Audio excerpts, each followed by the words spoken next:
empresarial. Todas las empresas del mundo, todas, de cualquier rubro, tienen una planificación que las va a hacer crecer. Ese es el fin de la planificación, hacer crecer a la empresa. Entonces, el desarrollo empresarial es un proceso en el que se identifican, se planifican y se aplican estrategias que hacen que estas empresas crezcan. Para lograrlo, articula diferentes elementos con los que el empresario puede llevar una organización hacia el logro de los objetivos. ¿Qué ha pasado en los últimos 30 años en el sector de salud? Primero, ha habido el cambio comunicacional que ha hecho que todo el mundo cambie. La salud no está fuera de esto.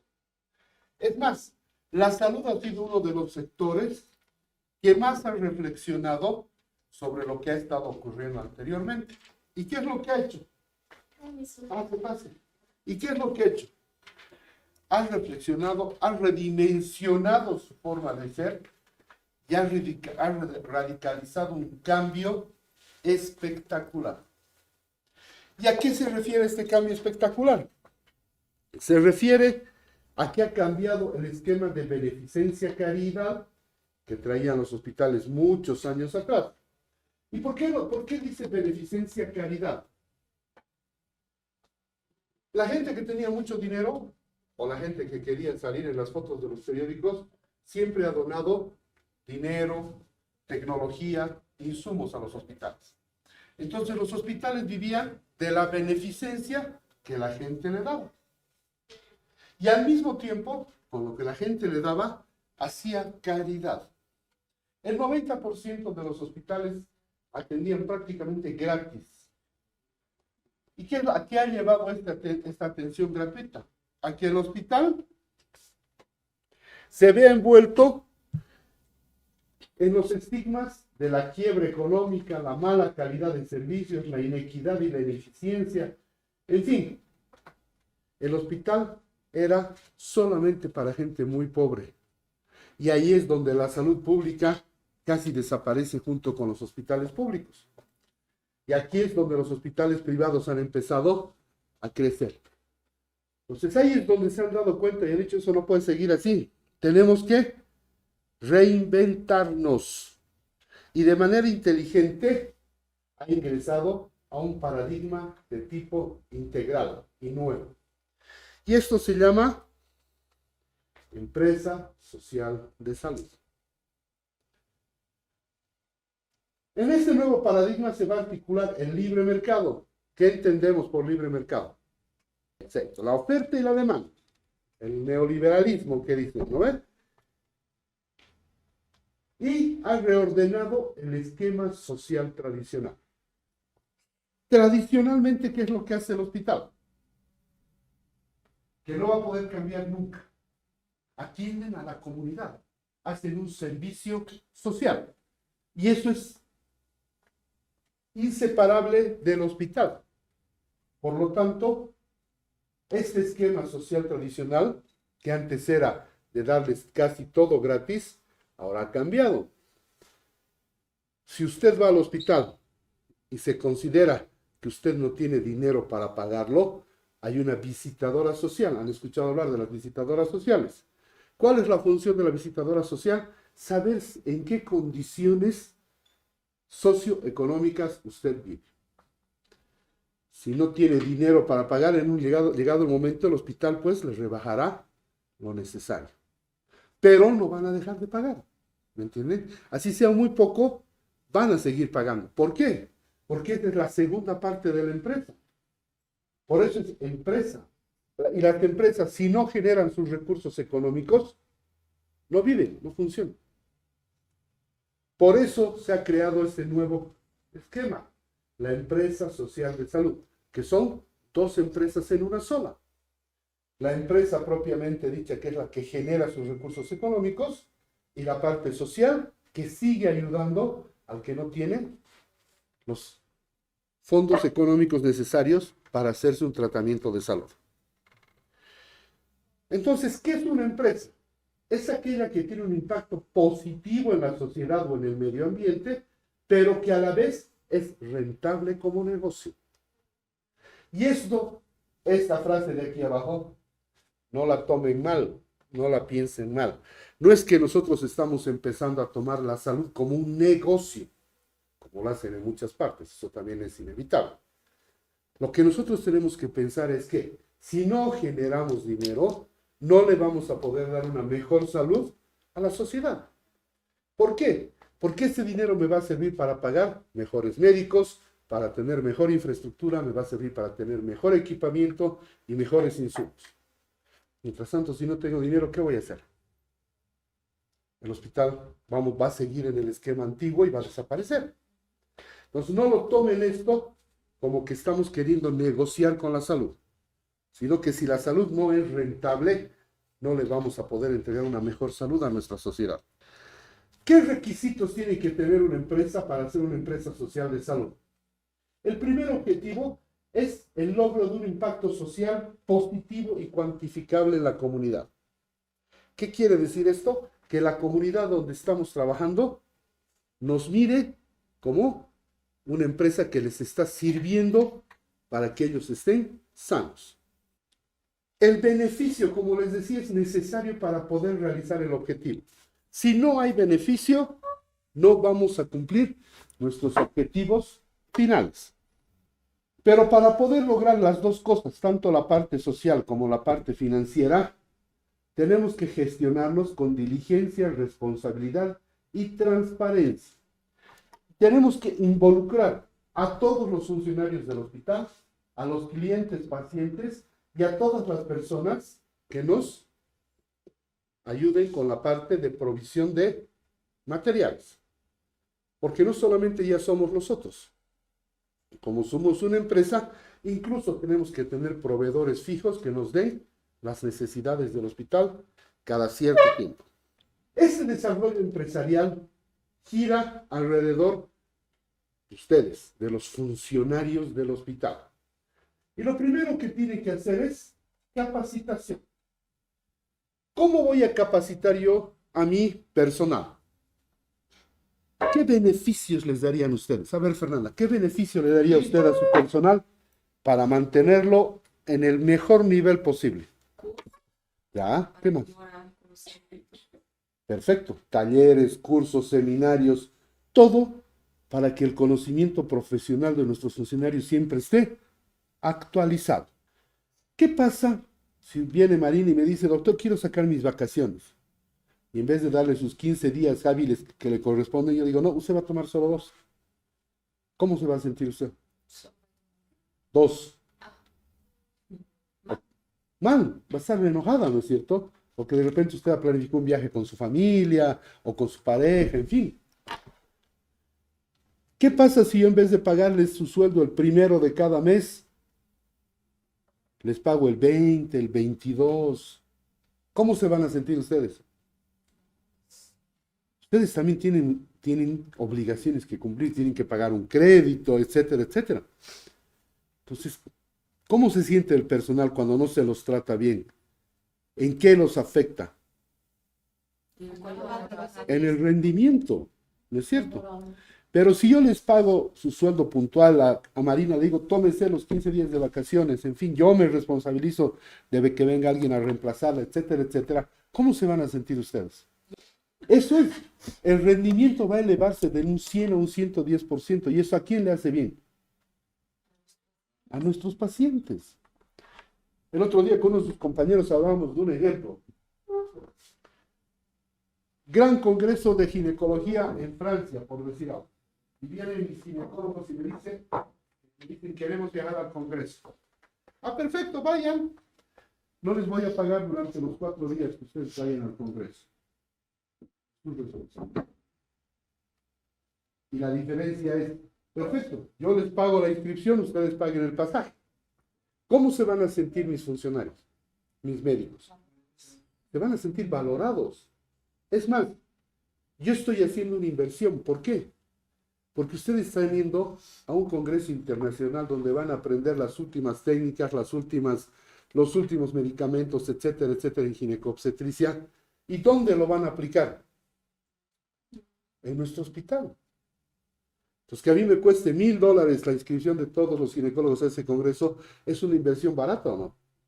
Entonces, esa es la forma de capacitar y de tener contentos a sus funcionarios para que el hospital empiece a funcionar, no al 100%, 110, 120%. ¿Está bien?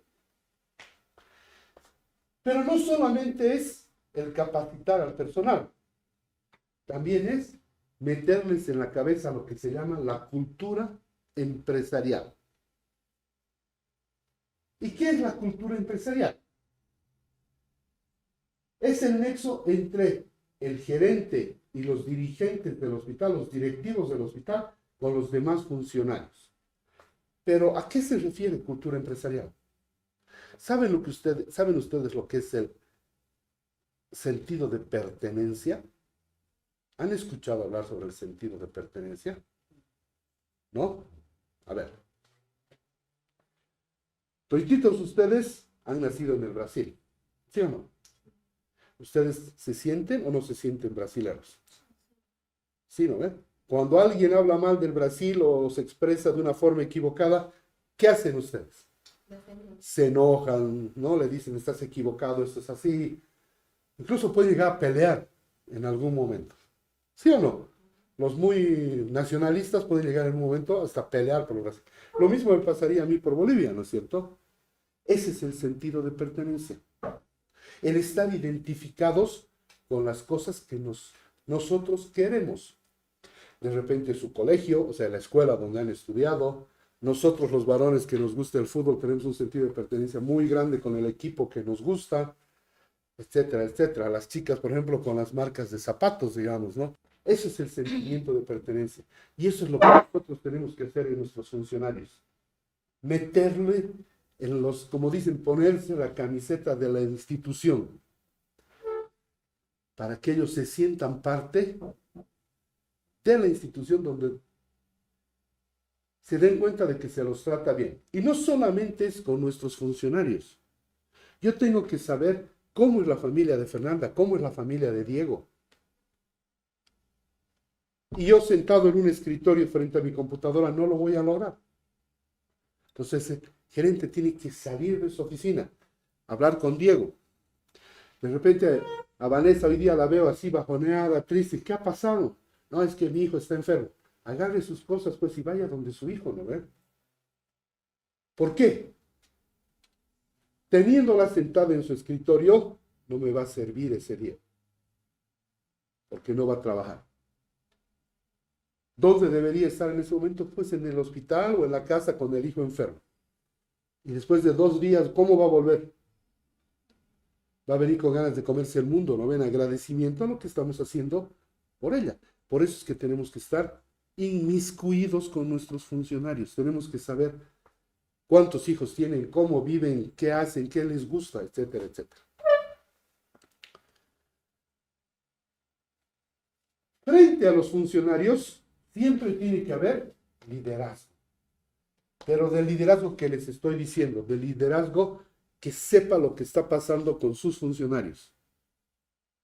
Del que yo salga y que sin ningún problema me digan, doctor, esto no está bien, lo hagamos de esta manera. Y yo sepa escuchar. O sea, no yo, o sea, me pongo a mí como ejemplo. Que el gerente les sepa escuchar y les diga, sí, hagamos la prueba. ¿Me entienden? Había una pregunta en el examen. ¿Cómo? ¿No es cierto? Entonces, el liderazgo es ese. Tiene que ser el nexo entre todos los funcionarios de la empresa. Y finalmente, la innovación. Ya les he dicho, si nosotros no innovamos nuestra manera de comportarnos constantemente, nuestra forma de manejar el hospital y la forma de que trabaje el hospital constantemente, nos van a sobrepasar. Hay algo increíblemente importante que necesitamos saber para que funcione la innovación. Lo que ustedes tienen que saber es qué están haciendo los otros hospitales. Porque si no saben qué está haciendo la competencia, no sabemos nosotros cómo vamos a mejorar porque no tenemos con quién compararnos. ¿Me entienden? Entonces, Nos tenemos que volver espías, les he dicho un día entre chiste y chiste, y es verdad, tenemos que ir a ver al otro hospital cómo está pintado, cómo está su marca diferenciada, cómo están los uniformes de sus funcionarios, cómo te atienden sus funcionarios, cuáles son tus prestaciones, tus servicios médicos, qué tienen más que nosotros, qué tienen menos que nosotros. Porque si no sabemos eso, como les digo, no tenemos con quién compararnos. Y si no tenemos con quién compararnos, no sabemos si lo estamos haciendo bien o lo estamos haciendo mal. ¿Me entienden? Y eso no solamente es en la medicina. Cualquier empresa tiene que saber lo que está haciendo la competencia. ¿Ustedes creen que la Coca-Cola no vive pendiente de lo que está haciendo la Pepsi y viceversa? Viven pendientes el uno del otro. Son como marido y mujer peleados, ¿no? Que no lo quieres ver, pero estás pendiente de lo que está haciendo, de con quién está hablando. Es exactamente lo mismo. Pues fíjense que tenemos que saber qué están haciendo los demás. Y a partir de eso nosotros recién vamos a poder innovar para diferenciarnos del resto. ¿Qué etapas tiene el desarrollo empresarial?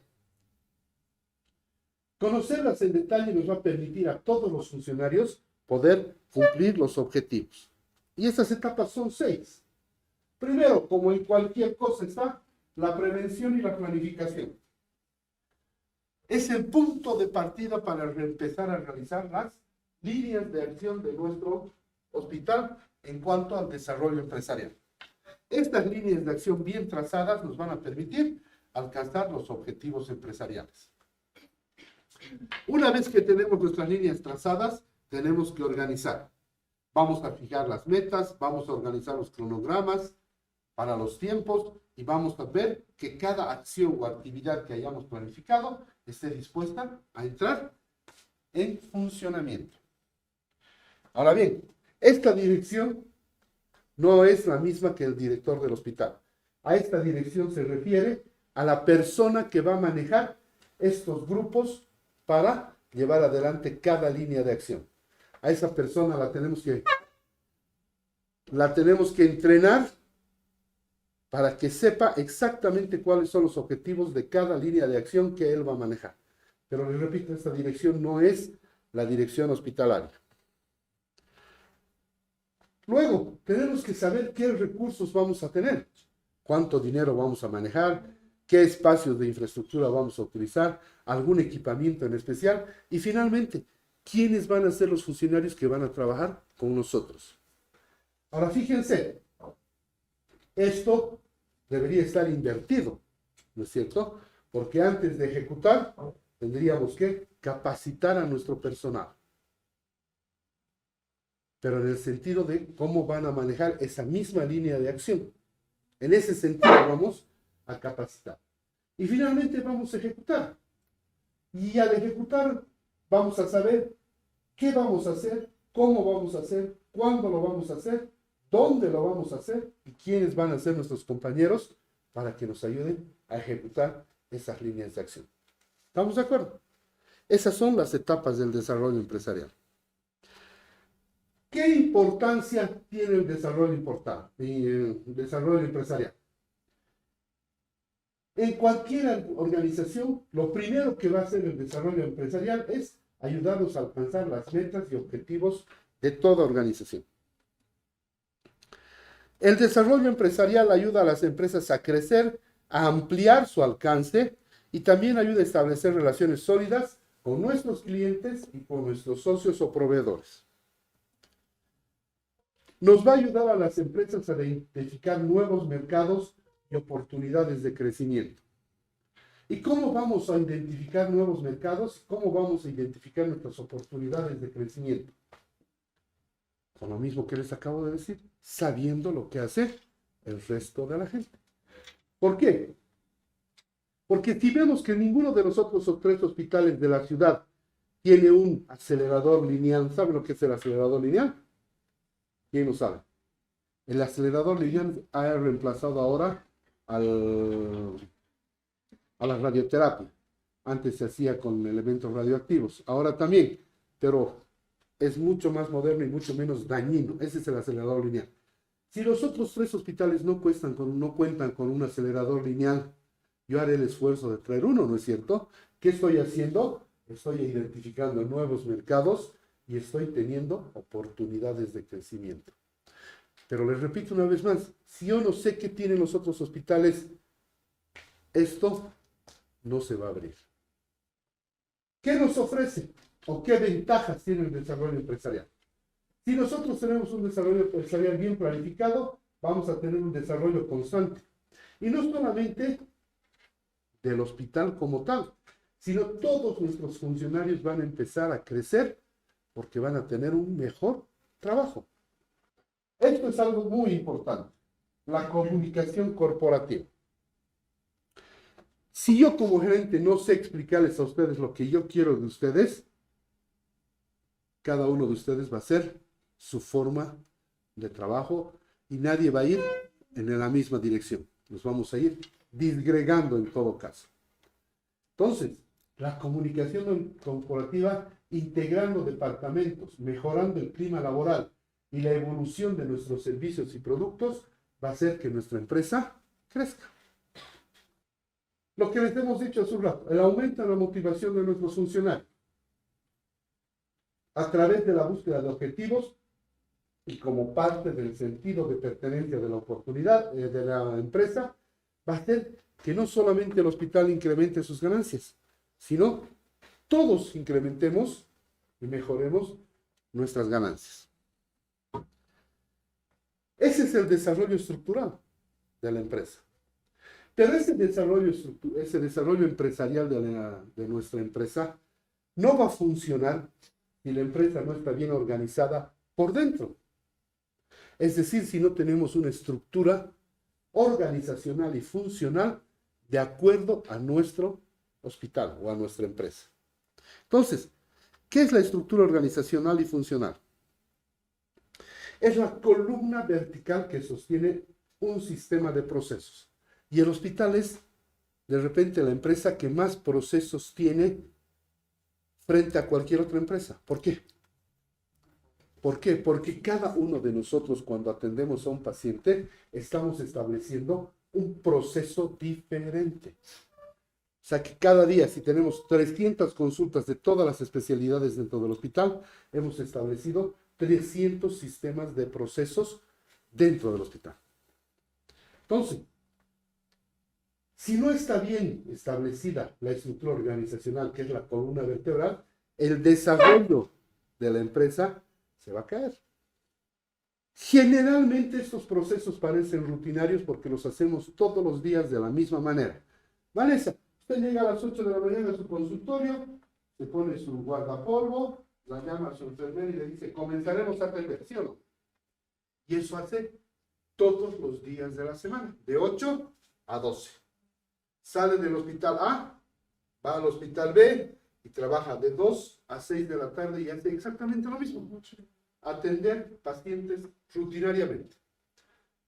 Pero como dice aquí, estos procesos pueden parecer rutinarios, pero lo que está haciendo Vanessa no solamente le va a dar grandes beneficios a ella, sino también a sus pacientes.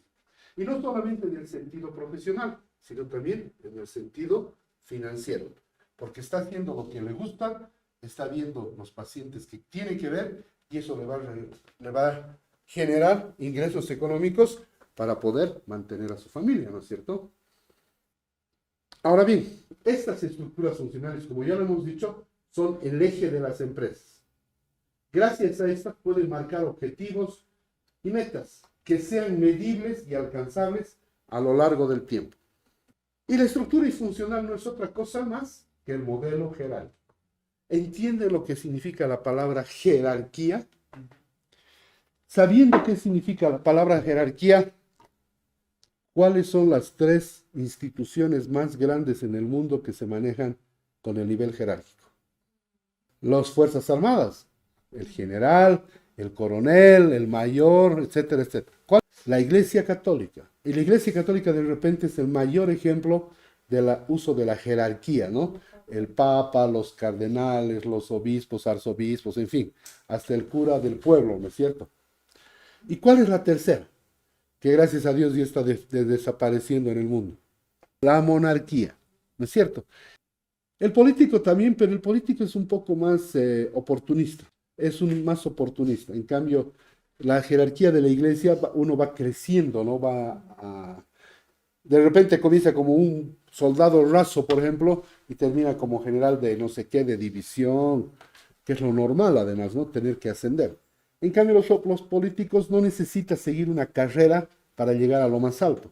Puede ser que en cualquier momento tú entres por la ventana a cualquiera de los niveles y termines siendo presidente o termines siendo ministro, en fin. Esa es la diferencia. Son más oportunistas.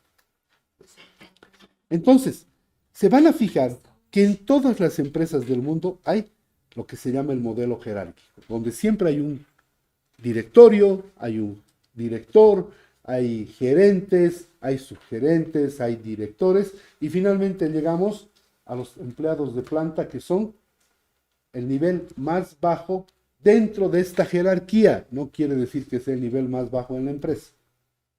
No deberíamos verlo de esa manera.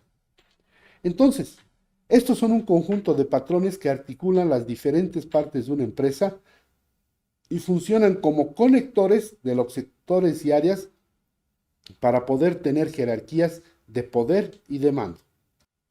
Nos va a permitir una distribución clara de los cargos y de los mandos, así como una correcta toma de decisiones, gracias a que cada uno de nosotros dentro de la empresa vamos a saber quién es nuestro jefe, a quién vamos a responder sobre nuestro trabajo y qué directrices vamos a seguir. Ese jefe, entre comillas, nos va a decir, usted tiene que hacer este es su trabajo.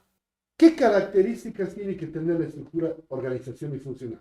Bien claro lo que habíamos dicho, el marco jerárquico. Dejar en claro quién debe responder ante quién. De esta forma se va a trabajar de forma organizada y con metas fijadas y alcanzables. Tenemos que tener una visión definida. ¿Dónde queremos dirigirnos como empresa? Definir nuestra visión.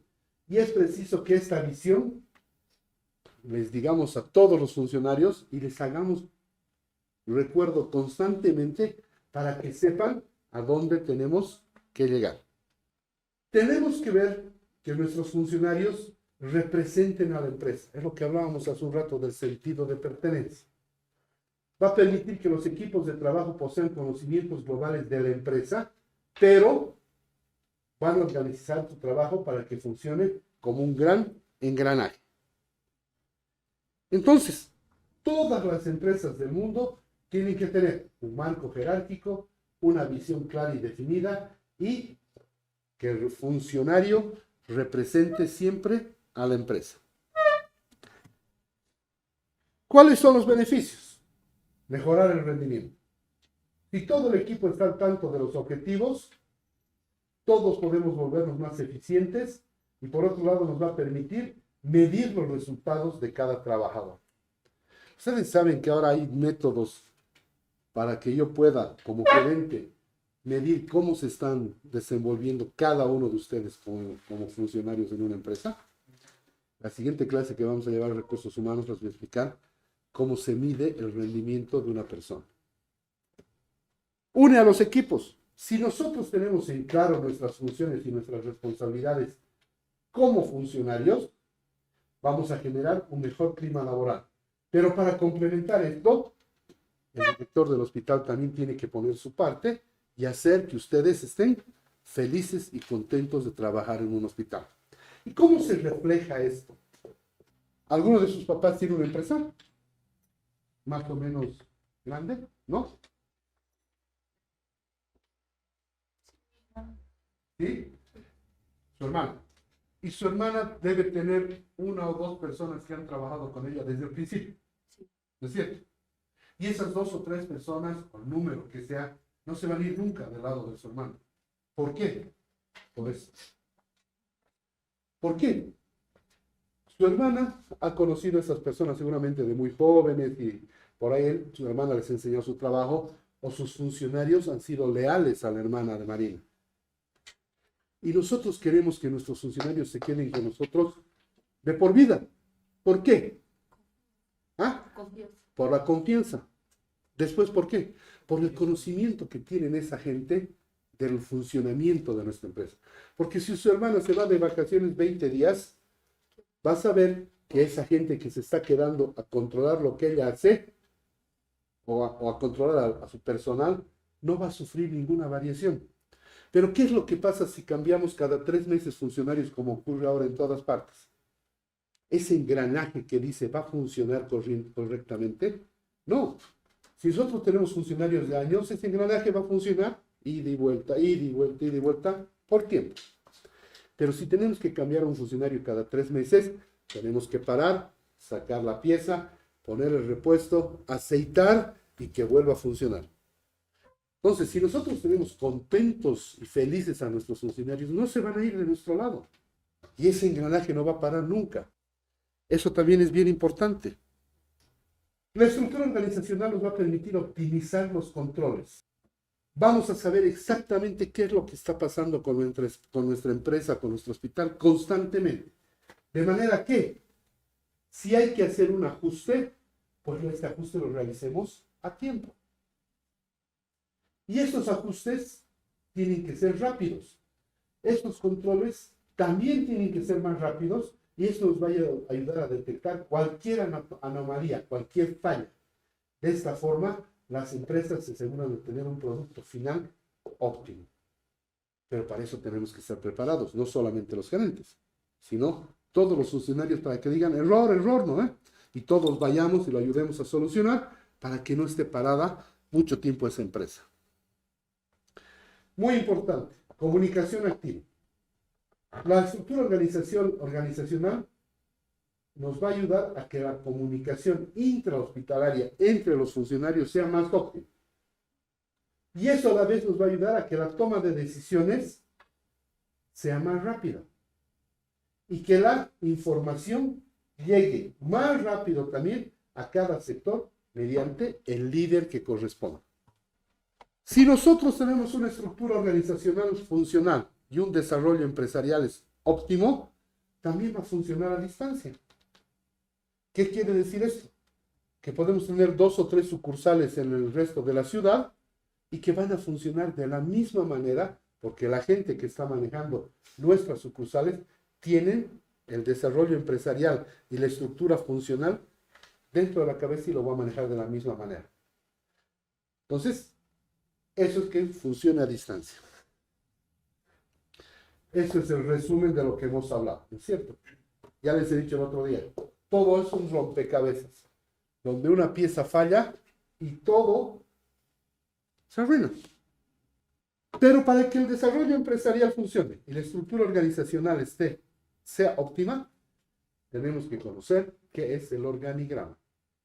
El organigrama es la representación gráfica de la estructura de una empresa, donde se muestran las relaciones entre sus partes y cuál es la función que deben seguir, así como de las personas que trabajan en cada puesto dentro del hospital o dentro de la empresa. Es una representación de la estructura jerárquica y funcional de una organización, permitiendo entenderla rápidamente y de manera visual en un momento.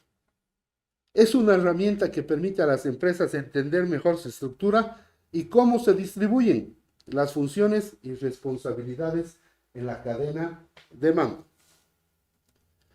Si se fijan, hay palabras y frases que no van a cambiar a través del tiempo, ¿no? La cadena de mando, ¿qué quería decir esto? ¿Quién mandaba a quién? Ahora esa cadena de mando se mantiene, pero ya no es quién manda a quién, sino quién es el responsable del siguiente grupo de trabajo, como vamos a ver más adelante. ¿Qué objetivos tiene el organigrama? Es un esquema que tiene los principales niveles jerárquicos de un hospital, los principales procesos de trabajo, cuáles son las unidades de línea y cuáles son las unidades de asesoramiento. Es la relación gráfica de la autoridad con sus colaboradores. Señala las unidades que se encuentran centralizadas o desconcentradas. Muestra gráficamente la línea de autoridad y la línea de comunicación. ¿Cuáles son las características que tiene que tener un organigrama? Primero, tiene que ser claro. Y claro para que cualquier persona pueda entenderlo o interpretarlo. Tiene que ser breve, A ver, imagínense ustedes cómo debería ser el organigrama de la Coca-Cola. Tendría que abarcar toda la pared, ¿no es cierto? ¿Sí o no? Sí. Más o menos. Pero de nada nos serviría tener un organigrama que abarque toda la pared, porque no vamos a saber exactamente dónde, ni siquiera nos vamos a encontrar nosotros en ese organigrama. Entonces, el organigrama, por más grande que sea la empresa, debe resumir sus departamentos y funciones. Obviamente tiene que ser ordenado, tiene que seguir un esquema prefijado. Ahora bien, hay diferentes modelos de organigrama. Y estos modelos están sujetos a la perspectiva de la compañía, por lo que es necesario una evaluación de las necesidades organizativas para seleccionar la opción más adecuada. Y luego, primero viene, mejor dicho, lo que conocemos como organigrama funcional. Este es uno de los más utilizados junto con el vertical. En realidad, funcional y vertical son exactamente lo mismo. Pero ¿cuál es la diferencia? Que en el organigrama funcional o estructural o jerárquico solamente van a estar los puestos de trabajo, no los nombres de los funcionarios. En cambio, en el vertical entra el nombre del funcionario más su puesto de trabajo. Se desarrolla de forma vertical, es decir, de arriba hacia abajo, para asegurar la estructura organizativa a partir de las funciones que desempeña cada departamento dentro de la empresa. Entonces, una dirección, siempre va a haber una dirección con cualquier nombre. Director, jefe, gerente, como ustedes quieran, pero siempre va a haber CEO, está ahora de moda, ¿no? Ahora, este es el gran jefe, entre comillas. Y de arriba para abajo viene ventas, ventas al detalle, distribución de las ventas, producción, manufactura, control de calidad. De arriba para abajo. Y fíjense que aquí no estamos poniendo los nombres de ningún funcionario. Aquí hay otro ejemplo. La presidencia, la vicepresidencia, la secretaría técnica. Fíjense, de arriba para abajo, y están cumpliendo lo que más adelante vamos a ver, las tres partes del organigrama. La primera jerarquía, que son los directores, la segunda jerarquía, que son la vicepresidencia, los subjefes, los directores, etcétera, etcétera, y finalmente los funcionarios de base. Ahora entienden por qué se llama funcionarios de base. Antes se preguntaban, ¿por qué son de base? No es que sean, es que son la parte más baja del organigrama. Son la base del organigrama, por eso se llaman funcionarios de base. Luego viene el organigrama de matriz o matricial. Esto se utiliza en empresas que cuentan con más de un gerente y combina una estructura vertical con una estructura horizontal, en donde se visualizan las áreas y los puestos de trabajo que se dividen según las funciones. Entonces, primero, vertical, de arriba para abajo, ¿no es cierto? Los diferentes departamentos de la empresa y finalmente vienen los directores de los proyectos con su equipo de forma horizontal. Por eso dicen que es un organigrama combinado o mixto. El organigrama horizontal o plano tiene pocas jerarquías de gestión intermedia y suele constar de dos niveles, los niveles superiores y los funcionarios de la empresa. Se utiliza en empresas donde los funcionarios tienen más responsabilidades y están directamente relacionados con la toma de decisiones. Entonces, ya no es de arriba abajo, sino es de izquierda a derecha. Los encargados del software, desarrollo, diseño y programación, los dedicados a las aplicaciones, igual desarrollo, diseño, programación, etcétera, etcétera.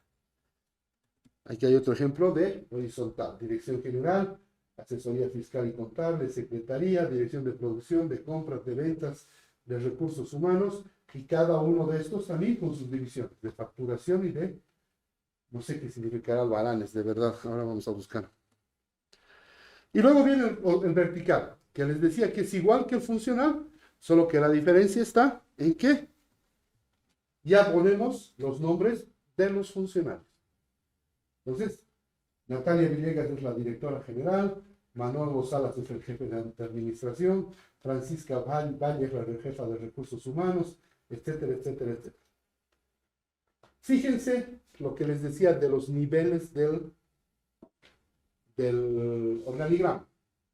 Primer nivel de jerarquía, segundo nivel de jerarquía, y a partir de ahí vienen los funcionarios de planta. El director, los jefes y los funcionarios. Entonces aquí hay otro ejemplo de vertical, ¿no? La dirección general, aunque aquí nos faltan los nombres de los funcionarios. Luego viene el organigrama divisional. Y aquí el organigrama nos va a mostrar las divisiones de las empresas. Ya no nos va a mostrar ni los puestos de trabajo ni los nombres de los funcionarios, sino cómo se divide la empresa. Esto nos va a permitir que las divisiones de cada empresa tomen decisiones de manera diferente. Y aquí también podemos ver cómo son las sucursales, si ustedes quieren. Siempre hay una dirección general. Hay una sucursal de la zona norte, de la zona centro y de la zona sur. Cada dirección, cada sucursal tiene su administración, su propia producción y su propia red de distribución. Es decir, que el gerente de cada una de estas sucursales no tiene que estar llamándolo a cada rato al director para preguntarle qué es lo que tiene que hacer. Él puede tomar sus propias decisiones. Ahora bien, generalmente una vez al mes, estos gerentes de las sucursales se reúnen con la dirección general para emitir su informe y seguramente recibir nuevas órdenes o nuevas líneas de trabajo. Ahí está otra vez el director, la división 1, la división 2, la división 3, cada una con los mismos departamentos y con un jefe distinto. Luego viene el organigrama mixto, y es una fusión del vertical y el horizontal, parte de los líderes o de las áreas principales y vincula las secciones. Este gráfico se utiliza en grandes corporaciones que cuentan con muchos empleados y divisiones, y es lo que habíamos visto.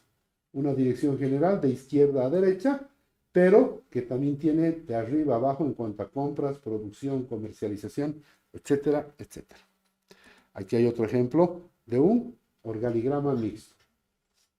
Fíjense que la primera y la segunda sección son verticales y a partir de la tercera sección son horizontales. Y finalmente viene, viene el organigrama basado en equipos. Las empresas suelen dividirse en equipos, por lo que no es ninguna sorpresa que un organigrama muy útil sea aquel que esté estructurado por los equipos que conforman la organización. Este tipo de representación rompe los esquemas del organigrama tradicional. ¿Por qué? Por no considera jerarquías naturales de un negocio y se centra en la resolución de problemas y la cooperación. Brinda a los empleados gran parte de las decisiones.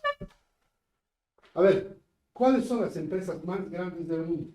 Microsoft, Apple, ¿qué más? Google, Twitter, ¿no? Todas esas empresas son gigantescas y tienen hasta millones de empleados repartidos por todo el mundo. Pero la empresa central, ¿ustedes creen que va a poder albergar a todos los funcionarios que trabajen en esa ciudad? Es imposible. Entonces, ¿qué es lo que se hace ahora? Se trabaja por producto. Es decir, a Marina yo le voy a encargar que ella contrate personal para la fabricación de un teléfono celular. Marina va a ser la responsable. Va a encontrar un diseñador del modelo, va a encontrar un diseñador de la pantalla, del software, etcétera, etcétera. Y les va a decir, tenemos 6 meses para entregar un teléfono funcional al director de la empresa. Si usted, Fernanda, es la diseñadora del software, a Marina no le importa si usted trabaja un día de esos 6 meses o los 180 días de esos 6 meses. Porque usted le va a pagar por producir. Si no produce, no cobra. Y cuando Marina le diga a usted traiga su producto, usted tiene que ir y presentarlo para que todos los demás ensamblen y el teléfono sea funcional. Esa es la forma de trabajo que tienen estas empresas gigantescas. porque así no tienen que tener a todos los funcionarios al mismo tiempo en las empresas. Aquí hay una empresa que trabaja así, han debido escuchar de Halasoft, en la Simón López, ¿no? Esa empresa es la única que yo conozco aquí en Cochabamba que trabaja de esa manera. Los funcionarios están en su casa durmiendo 3 semanas, pero en una semana tienen que trabajar y entregar el producto terminado. Por eso dice que esta es la forma donde no se consideran jerarquías, aunque tienes que reportar ante un jefe, y se centra en la resolución de problemas y la cooperación del grupo. Y esto funciona así. Una dirección general como siempre, y por ejemplo, el equipo de producción de las obras de teatro o de cine, ¿no? Donde están los actores, los camarógrafos y microfonistas, el staff, etcétera, etcétera. Este grupo trabaja de manera individual en respecto de los demás. Creo que aquí se va a ver más claro. Bueno, el mismo de hace un momento, ¿no? Un equipo de trabajo que va a hacer marketing, ventas, administración, y ese va a ser su función. Y finalmente tenemos el organigrama circular. Y este organigrama circular también es uno de los últimos que se ha diseñado y va a quitar por completo las jerarquías directas. Si se dan cuenta, del primer vertical a este horizontal, hemos ido siempre quitando a los jefes. Se va a llegar un momento en que no van a haber jefes, que es lo que se quiere tender en la actualidad. El organigrama circular se forma de adentro hacia afuera para mantener las relaciones profesionales en un mismo nivel. Es un gran precursor de la motivación de los colaboradores. Ahora bien, ese organigrama no necesariamente tiene que tener un disco. Pueden ser muchos, según la cantidad de funcionarios que tengan. Pero, fíjense, la dirección general y cada departamento tiene su propia función, su propia toma de decisiones y solamente tiene que reportar al director general cuando sea necesario. Aquí hay otro ejemplo. Dirección general, compras, recursos humanos, ventas, producción, etcétera, etcétera.